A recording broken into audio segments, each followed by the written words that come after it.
Hi everybody, welcome to Joy on the Journey, the August edition of our program titled The Bell Bash. And we'll spend a little bit of time talking about the Bell Bash very shortly and what it really means and how significant it was to our church, Holy Trinity. You know, we're standing out right outside our church, and this is where the Bell Bash took place, a good chunk of it. Some of it was indoors, but we'll talk a little bit about that. The Bell Bash, in essence, relates to a bell donated to Holy Trinity by Betty Sorensen in memory of her husband, Dick Sorensen, who passed away last fall. And when he comes on in a few moments here, Dr. Joe will tell us the story about how the bell came to be, and it's a great story, and I think you'll enjoy it. But let's just talk about Dick Sorensen for just a moment. Dick was born in Wyoming, Ohio, and when he got to college age, he chose as his college VMI, the Virginia Military Institute in Lexington, Virginia. And he was a loyal VMI student. So much so that at his memorial service last September, the VMI Spirit was played in honor of this fine person, and that was chosen by his widow, Betty, such a wonderful member of our church who, as I say, made the donation. Now, Dick, once he got into VMI, was an excellent cadet, and partway through his schooling, World War II called for pilots, and Dick volunteered to be a liaison pilot. Now, for those of you who don't know what a liaison pilot is, let me tell you just a few facts.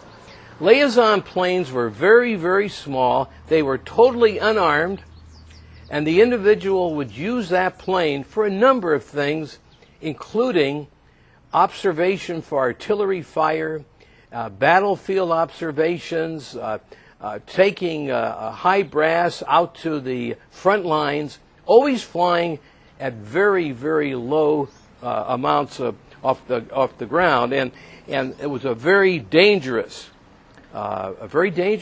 job in the service, which called for volunteers only, and Dick Sorensen was a volunteer. Later on in the program, you'll hear a story about Dick's flying as a liaison pilot. But right now, in order to set the scene just right, and then we'll bring in Dr. Boisel, it's only appropriate that we play, for the first time in the program, the song that meant so much to Betty and Dick Sorensen, and that, of course, is the VMI Spirit, as done by the choir from here at Holy Trinity Church.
Okay, that was a rousing version of a great song, and we all really loved learning that song. By the way, as you can tell, my co-host has joined me, Father Joe Boisel.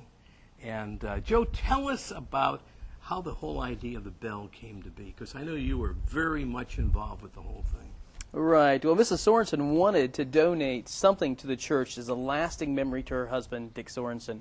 The Sorensens have been a part of our church from its beginning, and so they've always had a very fond spot in their heart for the church, and knew that this would be a place that would continue on for indeed centuries, should the Lord wait to come back that long. And so she wanted to leave something here as a gift to God and a memorial to her husband.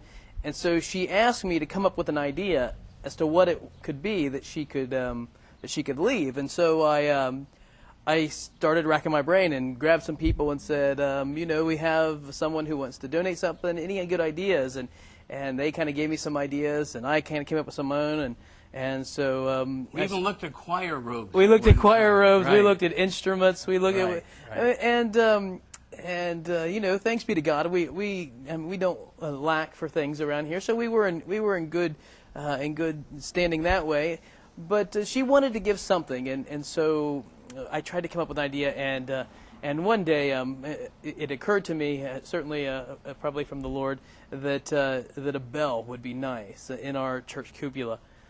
And so I said to her, what do you think about the idea of a bell?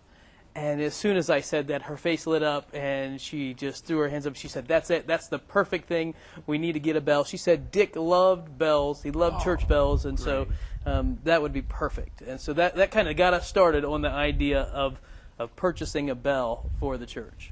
And then, of course, you had to go shopping for a bell. We did. Now, who all went on the shopping trip? I know Betty went. I know you went. Joanna Mealy, who's also a member of our church. Right, Joanna, very much involved with that. Well, the first shopping excursion, though, was done online. I began to research bell manufacturers, and then I looked for dealers. And somewhere along the line, I came up with this guy who recovers bells, and he restores them and then resells them. And so we found this guy. He has everything from bells that would be 6 and 8 feet wide at the base, these huge bells, to bells that are more fitting for us, mission style church bells. And so we found a bell that was 16 inches in diameter at the bottom, and it was perfect size for our church. Bell. Right, and it was forged in 1955 in the Netherlands. And so it was, a bell had been around for a while, and it had this beautiful green patina on it. Mm-hmm. And the fellow said at the place where we bought it, we ended up buying it. He says, "Well, I can take all that patina off and take it down to the bronze finish, and then polish that and seal it so that it stays." And Betty would have none of that. She wanted that bell just the way it had looked, weathered for these 60 years or so, and she wanted it just like that, and that's the way it stayed. And so the whole time you guys were up there doing the shopping and seeing the bell, Betty became more and more enthused about it. Well, I didn't really tell you about the trip. When I found the bell online, and I talked to the guy about the bell and got an idea as to what kind of investment it would be, and those were all things that fit within her expectations. We had to drive to go see the bell, and it was in South Central Michigan. So we had a 3-hour drive over there, and so we got up early one day, and Mrs. Sorensen and Mrs. Mealy and myself, and I drove, and we took off on a big long road trip, stopped at Starbucks and put some gas in the car, and we were off. And it was a great day, and we went to go find this bell, and it was quite an adventure just in doing that. So when you got done with the whole exercise up there and you're driving home, what was the tone of the conversation between Betty and the two of you? Well, she, of course, was so thrilled to have this Right. bell and knew that this was going to be something that was just going to be delightful in the church. Now, the bell, when we purchased it, it wasn't like they just put it in the vehicle and we drove Right. home with it. Because it was going into church, one of the things that we wanted to do was have it so that it would strike automatically.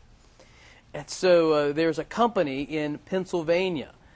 So the bell had to be shipped from... Another road trip? No. You just shipped it FedEx there. did this road trip. Okay. So we purchased the bell, and then the owner then of the company where the guy recovers it, he took this bell and shipped it to Pennsylvania for us, where a company then began to install an electronic programmable device that will strike the bell whenever we want it.